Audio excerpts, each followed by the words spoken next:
I believe in the magic of this place. We want to create a space for the kampong to come together. We are building kindness, we are building community, we're getting people to connect and feel that they have a personal investment in this kampong.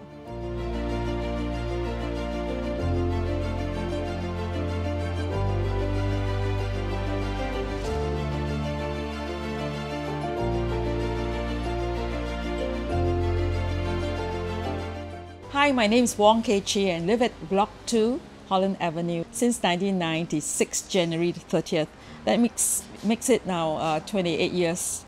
I've never wanted to be anywhere else. About 9 months before this library really started, I read about a young lady in Gimel. And she salvaged a lot of books that people threw out, wonderful books, mostly children's books. And then she found that a lot of kids, they will run up to her and they will read outside her flat. So that gave me an idea that reading is something that can be promoted and we should read together. On my youngest son's birthday, I came down with a handmade poster, watch this space. Nothing happened for the whole day. And in the middle of the night, I go. On my own, I trolley my shelf over this wall, right in the middle, under the watch this space. First thing in the morning, come down, see what happened to it. I saw another one, bookcase. Now I know it's from Yoon's. It's still here, just to keep it to remember how we started. Hi, I'm Shir. I'm the founder and executive director of Three Pumpkins. Three Pumpkins is a community development organization. We run a child-centric community development project called Tatakut Kids Club, TTKC. So Tatakut means no fear. I actually was thinking of making art and play accessible for children living in the rental flat community. So in 2016, I brought down art materials to the playground and play with the children. Then I realized that in my interaction with the children, that they were hanging out a lot in the neighborhood, but there was also a lot of dysregulated behavior. So I thought to myself, as a member of the public, so I don't work in the school environment, I think I can't go into the home environment. So what can we do in this third space, the social space where the children hang out in the community? And that's when I thought that we could bring in more community members to be present in the community space and make this third space a safe environment for the kids to hang out. Hi, I'm Melissa. I'm an anthropologist by training. I have been involved in community in many different ways and shapes and forms. Moved into the Queenstown neighborhood a little less than 2 years ago. There was something that I'd been following that Design Singapore was doing called the Lovable Singapore Project. And they were looking at not just livability, but lovability in a built environment. And they organized something called the Lovable Neighborhoods Challenge, which is a boot camp to come up with different ideas as to how you could create a more lovable neighborhood. So we entered as the Queenstown team and participated, came up with some crazy ideas, and then won. So we actually said, okay, you know what, regardless of whether we win or not, let's just invest some time and energy and test out to see if these ideas work. So we tested those two ideas with just a table, like a foldable table, a couple chairs, a couple cups of coffee, and a happiness host who was just willing and interested to share something that they love doing. So we started.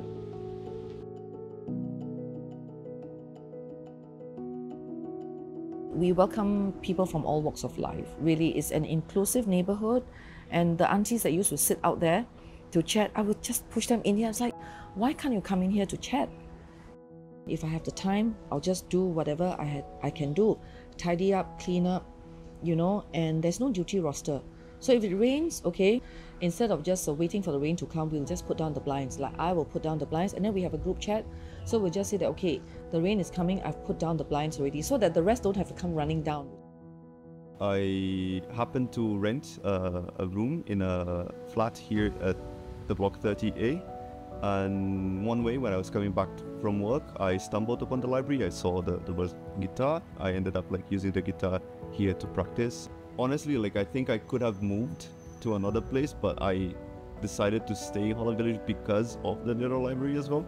So it helped me basically find some roots in the place that I'm living in. Like, obviously, like, there's no way that I'm not gonna feel like an outsider, but I don't feel like a complete outsider. I don't feel like that I'm separate from the others. I think one really fun situation that I remember is that the first time I had durian, that they had a gathering here, and then they offered me durian, and just the joy that Yun expressed, like, oh, kampong, when I ate durian, I was, oh, this is nice, because they were expecting me to not like it.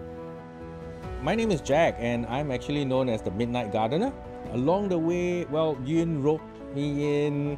You know, she said, hey, could you do something about the garden out there, you know, just beside the library? That's when we figured out that, hey, no, it's not easy to grow anything here. For us to find packets of soil and bring it into the library was not practical. And there were people who were actually ordering soil in bulk.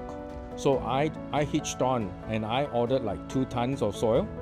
We got to work and we wanted to break ground because the ground was like caked and hard. We were like literally using the chanko and going clunk, clunk, clunk, clunk, clunk. That was really back-breaking work. All the elves put in their hand to it. We were getting blisters on our hands. It was tough. I think it's a very good example how we make use of the space that was not utilized well at all for all these years. And still there are a lot of spaces around here, just around the corner. We want to build on, make fuller use of the space, but unfortunately we don't have the permission to do that. So that we can enlarge the community space and make it a more positive environment.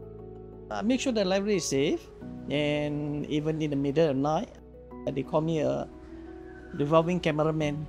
Make sure the library, everything is in order. If there's any drunken people or whoever try to vandalize the place, I will take the video and send to Kachi and Yin and put inside the group chat. This library I consider is my home. The kampong pensis have to organize the books when they like fall off the shelves or when other people do not put them back properly. I learned neighborliness in this entire initiative because it's very important, and without this library, people might not have known other neighbors that were living around the block. I think I learned when I the library that there's more people in the area around you than you can actually even know about. Like, because now that there's always those block parties, everybody can know new friends and then new people. This library has humbled me and has changed my perception about people around here and my neighbors. We had a bunch of aunties, Chinese aunties, who would sit at the drop-off point and they would, talk every day. And I never thought much about them because when they first saw us, they were like, 你很有空啊? What are you doing this for? And one day when one of Keiichi's friends donated a whole bunch of furnishings, suddenly one auntie came up and said, 我可以帮你吗? Well, we were like, like an arrow of this, like Cupid literally shot an arrow in our heart. We were like, yes, this is community building.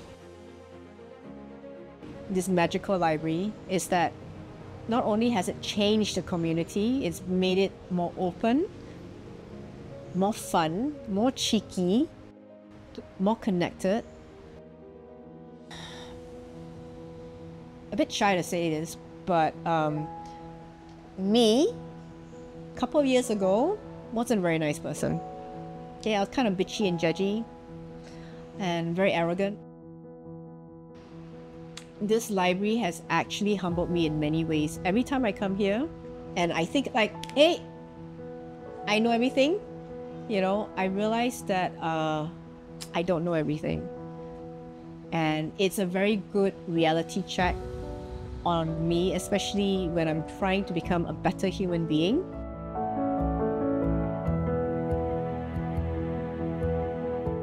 It's a very visible space where people can come together, and it's intergenerational. So we have the very young ones, because sometimes the children need to bring their siblings. Or then we have to the parents and then to the grandparents. And also because we have different spaces, there's the kitchen, there's the garden. And so we get to know a lot of the neighbors here and the residents. And it's really because of the children here that kind of anchor the relationships. As a small team as well, the day-to-day really looks like maintaining the space. Most of our time is spent with the children, talking to them, building our relationship and trust, and also having a committed presence. Sometimes you will see us helping to cut fingernails or help to mend certain things in their clothes. And I think this sense of care that we would like to also share with the whole community, that little things can go a long way. I guess I always look back to the children for answers. The answer is there. We just need to listen closely and open our eyes to see. When we come here and we work with the child from a child-centric perspective, we always understand what the system is already doing, what the system is already providing support for, and we provide that child-centric lens or approach to advocate for the child's voice that might be forgotten or might not be, kind of central to the other stakeholders. Before we start, usually we'll send the kids to the garden to pick the herbs that they like, and with one of us in the garden. So we don't decide what they want to do with the herb, but just dry it, and then they innovate. Whatever they cook, the rest of the kids who are not in the kitchen have to eat. So they get used to seeing weird things on the leaves, on the platter, So they say, okay, eat. Oh, nice, So both of us also learn a lot, getting ourselves involved there. So they say when you are with them, you teach them, you are also learning at the same time. And sometimes they came out with certain things, we say, where does it come from? We learn from them too. I like cooking too, because cooking, you got interest to cook and you got the chance to cook what you like. And even you don't get to cook what you like, you could cook the nice stuff and you can eat your own food you cook. And also sometimes you can try again. Yes, it's so nice sometimes. Sometimes you just, even if people say it's not nice, it's very, very nice for when you cook yourself. Yeah, if you cook yourself, it's always nice. Trividesh is the one who started all of this. Yeah, he's the one that started Liners Club.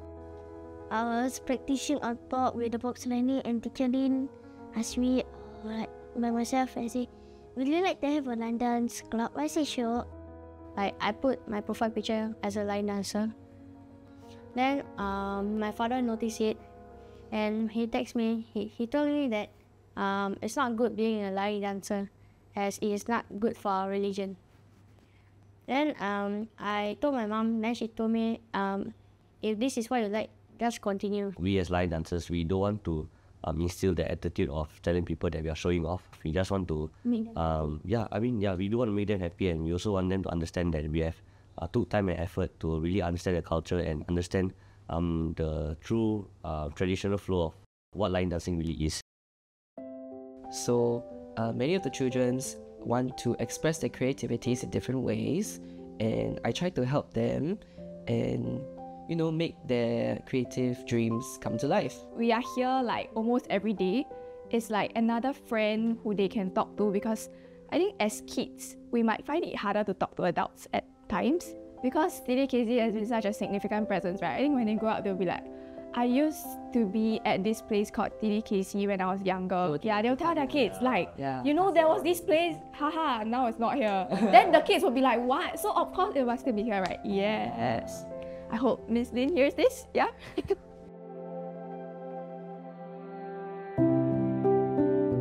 One of the events that we organized was our last year-end event, which is the Kampong Market. We have over 80 contributors, volunteers, everyone wholeheartedly and open-heartedly come together and make this event a success. This was our very first kampong market, and I think we were so delighted that we can bring people together. You know, when you have abundance, you will share. And in fact, our currency is love and conversation. Yeah. Actually very happy to see all these people that we don't know when we ask them to come to join, and yeah, and they're so happy to join us. They thought this is for a closed community group, but we said no, this is open to everybody. I think just one word, very simply, kampong spirit. Yeah, true. Yeah, where everybody comes together, helping each other, talk to each other, play with each other, and share with each other, do things together, sharing laughter, sharing tears. Yeah. I think maybe at the beginning when people aren't familiar with each other, it's important to pick the right space. I think design of building or design of the space plays a big role. The old style HDB, when you have a long corridor, you have to go walk the long corridor to get to your house, and the interactions between neighbors. Once people know each other, place doesn't matter so much. It definitely has made the neighborhood friendlier.